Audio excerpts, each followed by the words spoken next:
Hi everybody, it's Tara with Terrific Tuesdays, and I realize it's Wednesday, um, but I am trying to sell my home right now and open up a new office, and so I will do my best to get the video up on time next week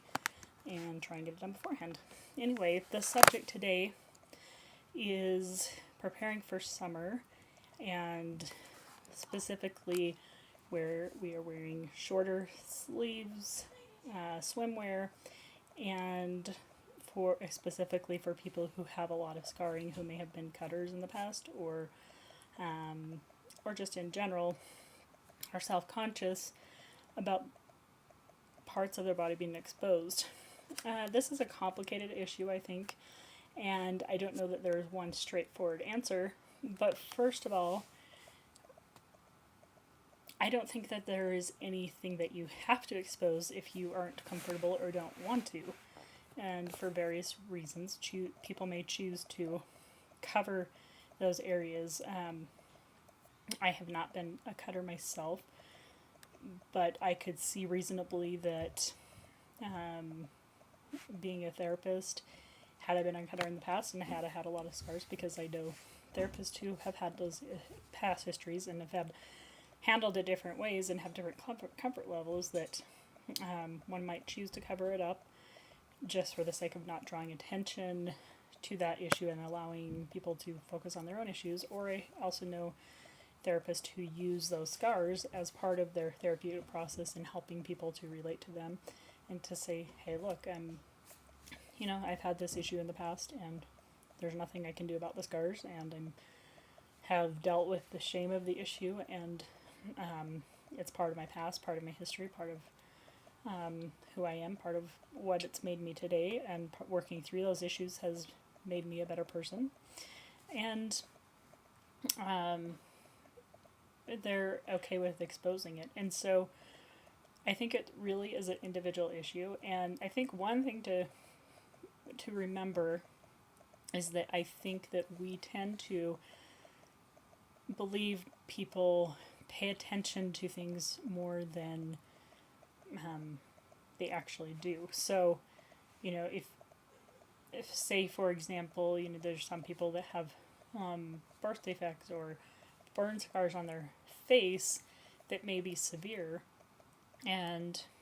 some cases it may be severe and different enough that it makes people uncomfortable around them because it's different for them and they don't know how to deal with it. And the thing to remember is when people react that way,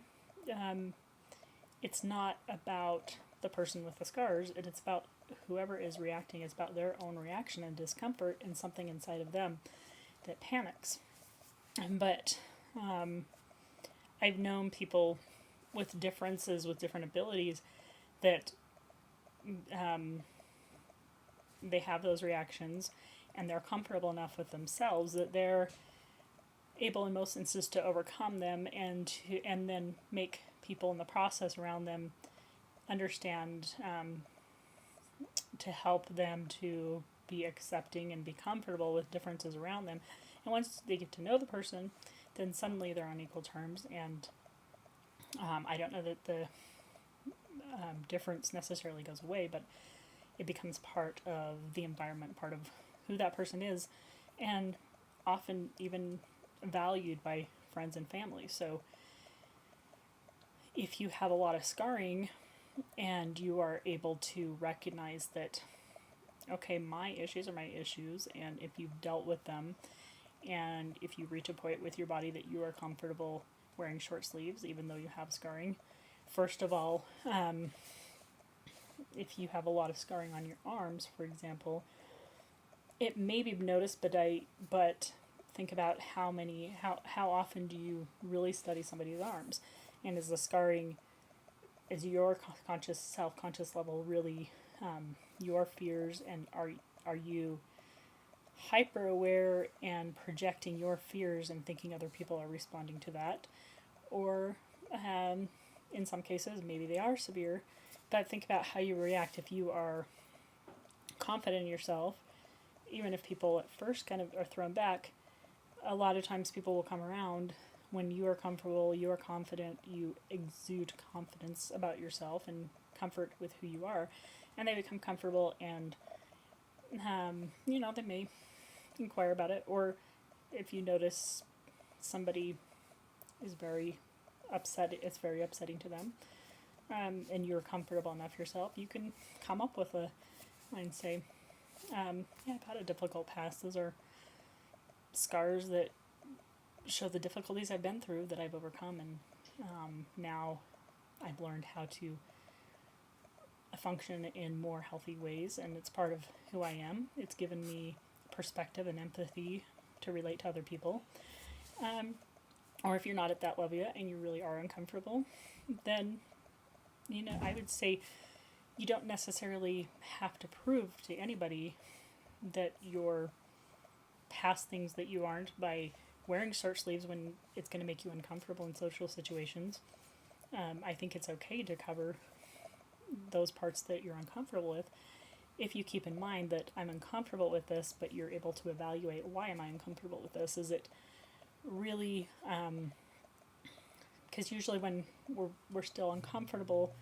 with things that have happened to us in the past that are shameful, usually there's some things to look at, some emotions to look at, some issues maybe around why that occurred in the first place, and things that you could resolve with a therapist, with a friend, with a group, like a support group. There's a lot of different ways to look at these things, but I don't believe that you have to push yourself to the point where you put yourself into a panic mode and shut down. I think it is good to look at things that when you get to a point where you feel like, okay, I'm noticing that I'm uncomfortable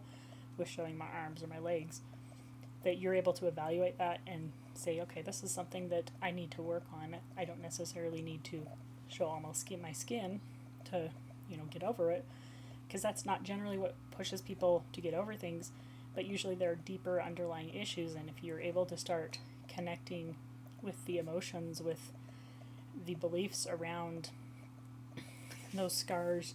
what does that mean to you, and start to be able to process that within yourself and make meaning of it, eventually you will reach a point where you become more comfortable with your body, and then you may choose to, if you're on the reverse side, I know a lot of people who, have to expose their scars or have to show things to say, hey, and they almost make that an identity in and of itself, and I don't think that's healthy either, because your identity should be rooted in your center, your core self, your presence, your being, in who you are, and then you naturally start, and it takes a long process, so, I say this, but don't take it as I think it's an easy process. It's usually not. It's usually a difficult process of self-discovery and becoming honest with yourself and others, and it can be a difficult ride of emotions to overcome. But when you're able to kind of slow down and look at things and take small steps, it's those small steps along the way that lead to change, that lead to and lead you to evaluate why you're doing what you're doing. And I don't think there's a right or wrong to covering or not covering, but you have to evaluate your personal, what's going on inside you, what is that emotional relationship with why you aren't or are doing things, and is that healthy? Is that how you want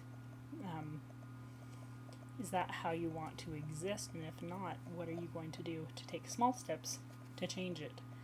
Is it important to you to wear short sleeves? If it is,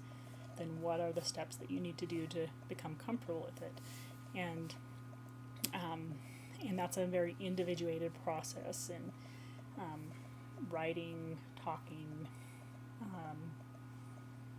just exploring who you are, exploring your creative side, your spiritual side, your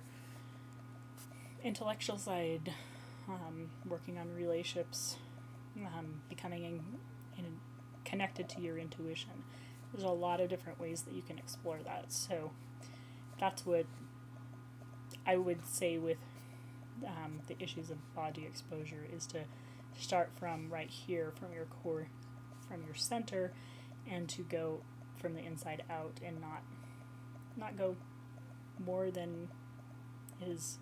reasonably comfortable at one time. So that's it, and I'll see you next week.